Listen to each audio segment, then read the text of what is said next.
रोजगार मेलों में नियुक्ति पत्र लेकर हंसते मुस्कुराते चेहरे एक तरफ और भर्ती के लिए राज्यों में प्रदर्शन करते बेरोजगार दूसरी तरफ। तो रोजगार की हकीकत पूरे देश में है क्या, राज्यों में क्या है? जबकि एक सच ये भी कि पहले 8 साल में 7 लाख नौकरियां केंद्र सरकार ने दी और अब 10 महीने के भीतर ही 5.5 लाख नियुक्ति पत्र युवाओं को बांट दिए, जिसे देखकर कांग्रेस सवाल उठाती है और बीजेपी इसे अपनी कामयाबी बताती है।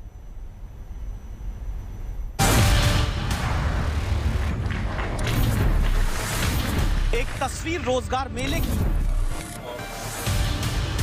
और एक तस्वीर बेरोजगारी में एक नौकरी के लिए संघर्ष करते युवाओं की। एक तस्वीर रोजगार मिलने के बाद की खुशी की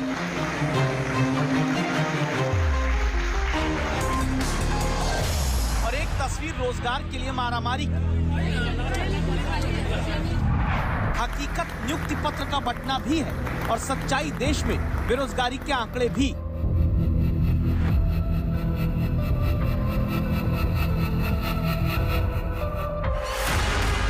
तब देश में 45 जगहों पर बंटते नौकरी के नियुक्ति पत्र के साथ कहानी को देखना शुरू करते हैं। मेरे जो घर में बहुत ही ज़्यादा खुशी आई है और मैं भारत सरकार का बहुत ही तहे दिल से धन्यवाद करती हूँ। परिवार में खुशी की लहर है और उनका बेटा कामयाब हो गया है इतने साल की मेहनत के बाद। मुझे आज नियुक्ति पत्र जो है वो प्राप्त हुआ है। मैं मोदी जी का बड़ा धन्यवाद करता हूँ। जो प्रधानमंत्री दफ्तर से जून के महीने में कमिटमेंट पिछले साल आया, उसी को पूरा करते हुए अब रोजगार के मेले लग रहे। 8वां मेला देश में लगा। 51,000 लोगों को नियुक्ति पत्र बंटा। खुद वर्चुअल तरीके से प्रधानमंत्री जुड़े। यहाँ क्या कहा, उससे पहले देश की युवा शक्ति को लेकर प्रधानमंत्री क्या कह चुके हैं वो सुनिए। भारत का ये युवा सामर्थ्य, ये युवा शक्ति, आज भारत एक युवा देश है। दुनिया की बड़ी युवा आबादी हमारे देश में है, हिंदुस्तान में है।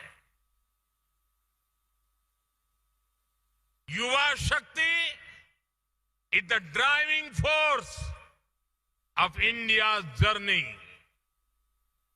The next 25 years are important for building the nation. जिस युवा शक्ति को भारत के सुहाने सफर की ड्राइविंग फोर्स बताई गई, उसी युवा की ताकत से परिचय कर लीजिए। दुनिया का हर 5वां युवा भारतीय। 18 से 29 साल का युवा देश में 26 करोड़, जिसे डेमोग्राफिक डिविडेंड कहा जा सकता है। हिंदी में कहें तो जनसांख्यिकीय लाभांश। और दावा है कि इसी युवा शक्ति का फायदा उठाने का पीरियड करीब 10 साल का है, जो 2021 में शुरू हो चुका है। तो युवा से लाभ देश को तब मिलेगा जब सरकारें इनके लिए खुद से सक्रियता दिखाकर इनकी जरूरतों पर ध्यान देंगी, वरना 26 करोड़ युवा शक्ति सिर्फ आंकड़ा बनकर रह जाएगी। इसीलिए प्रधानमंत्री रोजगार मेलों के जरिए युवाओं को नियुक्ति पत्र लगातार बांटने में जुटे हैं और 3 दावे करते हैं। से अभी तक 24 लाख करोड़ रुपए से अधिक के लोन दिए जा चुके हैं।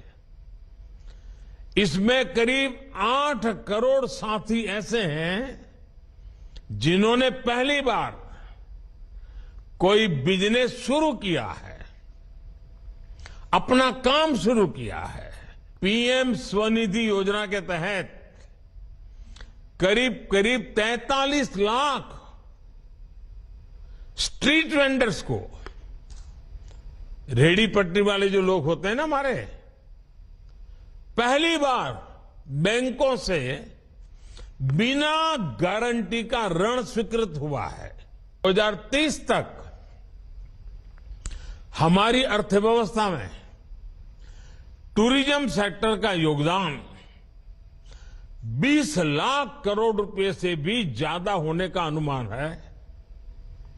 माना जा रहा है कि अकेले इस इंडस्ट्री से 13 से 14 करोड़ लोगों को नए रोजगार की संभावना बढ़ने वाली है।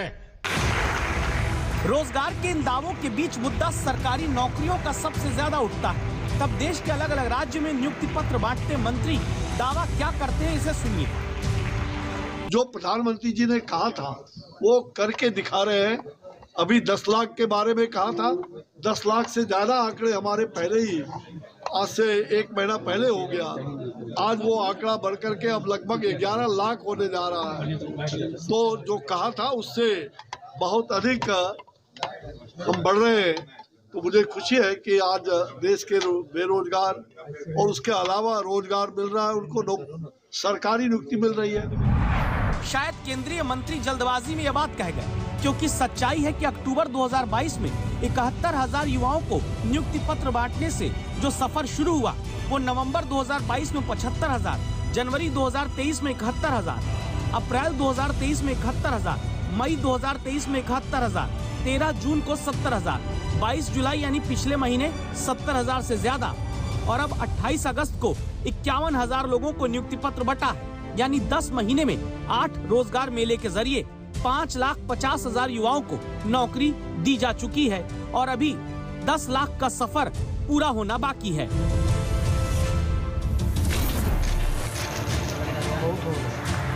यानी अभी 1 साल होने में 2 महीने बाकी हैं और तय लक्ष्य से 4.5 लाख पद भरने भी बाकी हैं। तब सूबाई कांग्रेस अध्यक्ष सोशल मीडिया पर लिखते हैं कि सालाना 2 करोड़ नौकरियां देने का वादा करके मोदी जी हमारे युवाओं को इस तरह EMI के रूप में कुछ हजार भर्ती पत्र बांट रहे हैं, जिसे सरकार के मंत्री खारिज करते हैं। 9 साल में 10 लाख रोजगार लगभग हम लोगों ने दे चुके हैं 9 साल में। और ये प्रसन्नता की बात है कि हर बार वृद्धि हुई है। 68% की वृद्धि युवाओं में और महिलाओं में बड़ी संख्या में जो आज नियुक्ति पत्र बंटा है चारों तरफ, तो ये खुशहाली है।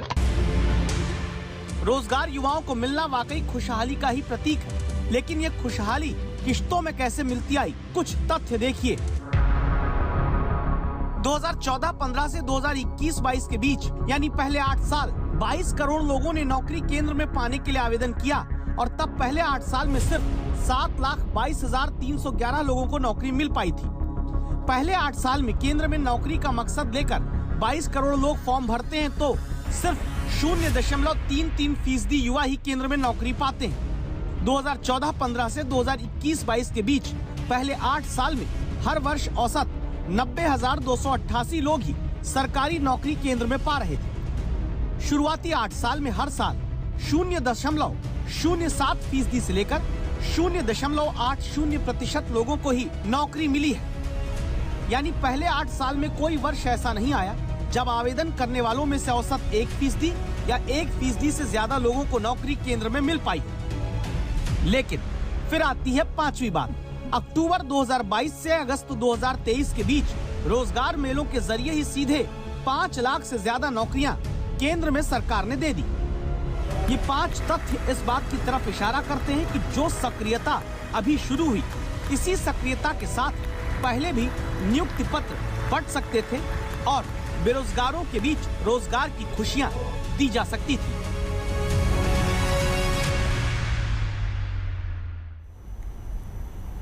देश के 26 करोड़ युवाओं को सिर्फ एक केंद्र सरकार नौकरी नहीं देगी, राज्यों को भी नौकरी देनी।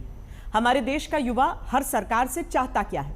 केवल डिग्री नहीं, योग्य बनाने वाली शिक्षा चाहता है। स्कूल कॉलेज ही नहीं बल्कि स्कूल कॉलेज में पर्याप्त शिक्षक चाहता है। शिक्षा के बाद रोजगार के मौके और सरकारी नौकरियों में खाली पदों पर तय समय के भीतर भर्ती चाहता है। लेकिन आज की हकीकत क्या है? हमारे देश का एक युवा औसत 3 साल 3 महीने भर्ती परीक्षाओं की तैयारी में बिता रहा है। हमारे देश में हर साल तकरीबन 3 करोड़ बेरोजगार नौजवान प्रतियोगी परीक्षाओं में बैठ रहे हैं। हमारे देश में हर बेरोजगार औसत हर साल 2 लाख रुपए भर्ती की तैयारी और रहने खाने में खर्च कर रहा है। हमारे देश में हर एक सरकारी नौकरी के लिए औसत 305 बेरोजगार युवाओं के बीच में प्रतिस्पर्धा होती है। प्रांजुल भंडारी, जो कि HSBC में चीफ इंडिया इकोनॉमिस्ट, इनकी एक स्टडी बताती है कि अगले 10 साल में देश में 7 करोड़ नौकरियों की जरूरत है, जबकि 2 करोड़ 40 लाख नौकरी के मौके ही आने की आशंका है। यानी नौकरी के मौके कम है, नौकरी की ज़रूरत ज़्यादा है और नौकरी मांगने वालों की संख्या और भी बहुत ज़्यादा। तब आपको उत्तर प्रदेश की एक खबर देखकर दस्तक देना ज़रूरी है जो बताती है कि कैसे युवाओं को नौकरी देने में तरसाया जाता है। हरे रंग की पॉलीथीन के नीचे नौजवान ही खड़े हैं, वही यूथ पावर जिससे प्रदेश कुछ सुन रहे हैं ना। सरकार के अधिकारी बस ढीला हवाली कर रहे हैं, आश्वासन पे आश्वासन बस दिए जा रहे हैं। 17 दिन से हम लोग लखनऊ की धरती पे, लेकिन कोई ना तो अधिकारी हम लोगों के पास आया, ना कोई नेता मंत्री सरकार का आता है।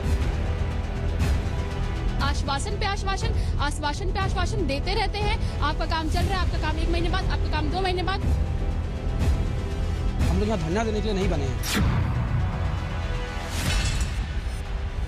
देश में नेता को अगर वोट की गिनती में धांधली लगती है तो वो मतदान केंद्र पर ही दोबारा गिनती करा के अपनी जीत पक्की करके निकलता है। एक एक वोट के विवाद में नेता अदालतों से जाकर तुरंत अपनी जीत का फैसला करते कराते आ रहे हैं। लेकिन उत्तर प्रदेश में एक गलत सवाल भर्ती परीक्षा में पूछकर बेरोजगारों के भविष्य से 1 नंबर के लिए खिलवाड़ किया जा रहा है। ऐसा खिलवाड़ कि बेरोजगार युवा अपनी बात कहते कहते बिखर जाते हैं। हम कसम खा के कह रहे हैं सर, लखनऊ से तभी हटेंगे जब हम इधर से मर जाएंगे सर, अन्यथा नहीं हम जाएंगे। भैया रोइए मत, भाई साहब 2 दिन से भूख हड़ताल पे थे, आप बीमार है, परेशान मत रहिए। ये कहानी 1000 परिवारों, 1000 बेटों, 1000 बेटियों की है जो पहले 69,000 शिक्षक भर्ती परीक्षा देते हैं। भर्ती का पेपर सेट करने वालों की नाकामी का नतीजा भुगतते हैं। पूरी कहानी ध्यान से समझिएगा, आपको पता चलेगा कैसे रोजगार देने की जगह बेरोजगारी बढ़ाई जाती है। उत्तर प्रदेश में 69,000 शिक्षक भर्ती 4 साल पहले हुई। एक सवाल इसमें गलत पूछा गया। गलत सवाल को हल करने की कोशिश करने वाले और 1 नंबर से रह गए छात्र हाईकोर्ट जाते हैं। 25 अगस्त 2021 को हाईकोर्ट की डबल बेंच कहती है कि सवाल गलत था, 1 नंबर इन्हें देकर भर्ती दी जाए। हाईकोर्ट के आदेश के 8 महीने तक उत्तर प्रदेश का शिक्षा विभाग नीम बेहोशी में सोया रहता है। हाईकोर्ट के आदेश के बाद नियुक्ति देने की जगह अप्रैल 2022 में सरकार सुप्रीम कोर्ट चली जाती है। 9 नवंबर 2022 को सुप्रीम कोर्ट ने भी कह दिया कि याचिकाकर्ता बेरोजगारों को नौकरी दी जाए। सुप्रीम कोर्ट के आदेश को भी 10 महीने बीत गए। यूपी में शिक्षा विभाग की नींद नहीं टूट पाई। ढंग से जो परीक्षा नहीं करा सकते वो मंत्री अधिकारी अपनी नौकरी बचाने के लिए अब बेरोजगारों के हक और नौकरी पर डाका डालने में जुटे हैं। आज तक संवाददाता आशीष श्रीवास्तव इसीलिए लखनऊ से ये रिपोर्ट आपके पास लेकर आए। उत्तर प्रदेश में नौकरी के क्या हालात हैं हम आपको दिखाने की कोशिश कर रहे हैं। आज हम छाता लगाकर बारिश में खड़े हैं, हम तो रिपोर्टिंग कर रहे हैं, लेकिन यहाँ पर जो ये बच्चे हैं, जो ये अभ्यर्थी हैं, ये 69,000 सहायक शिक्षक भर्ती के वो कैंडिडेट हैं जिनका 1 नंबर कोर्ट ने तो कह दिया है कि वो प्रश्न जो गलत था उसको अब नंबर दिया जाए और इनका नियुक्ति की जाए। लेकिन नवंबर यानी कि 2019 में हुई जो भर्ती थी वो आज तक पूरी नहीं हो पाई है, जबकि 22 में सुप्रीम कोर्ट ने आदेश दिया कि इनको नियुक्ति दी जाए। बेटियों की बात होती है, पूजा श्रीवास्तव से मिलिए। इनकी नौकरी यूपी के शिक्षा विभाग के मंत्री, सचिव और निदेशक नहीं दे रहे हैं। नौकरी की हमें बहुत ही ज्यादा जरूरत है। मेरे पिताजी रिटायर हो चुके हैं, माँ बीमार रहती हैं अक्सर और केवल मैं ही एक सहारा हूँ परिवार का।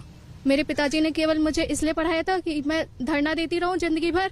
5 साल बर्बाद हो गया हमारे, क्या करें हम। मेरे पास अब सुसाइड के अलावा कोई भी ऑप्शन नहीं बचा है। लक्ष्मी के पिता का देहांत हो चुका है। 4 साल से कोर्ट मंत्री अधिकारी के दफ्तर दौड़ रही हैं। वाल ये कहते कि हम तुम्हें कितना पैसा दें कि तुम कोर्ट लड़ो, केस लड़ो, कंटेम्प्ट लड़ो, प्लस बाहर रह के हम लोग यहाँ रहते हैं, यही खाते हैं, हम लोग का जो भी लगता है कितना हम लोग करें बताइए। अकेले कितना परिवार करेगा हमारा, हमारे पिता नहीं है, कितना कोई सपोर्ट करेगा हमारा। उधार लेकर किराया भरकर ललितपुर से लखनऊ कृपाल सिंह आए हैं। ऐसे नौजवानों को रुलाकर यूपी के शिक्षा विभाग को आखिर मिल क्या रहा है। 17 दिन से हम लोग लखनऊ की धरती पे, लेकिन कोई ना तो अधिकारी हम लोगों के पास आया, ना कोई नेता मंत्री इस सरकार का आता है। सर हम करें तो करें क्या सर? हमें यही समय, हमें या तो ये साफ कह दें कि आप लोगों को नियुक्ति नहीं देंगे, आप लोग गलत हैं और आपका सुप्रीम कोर्ट का आदेश गलत है।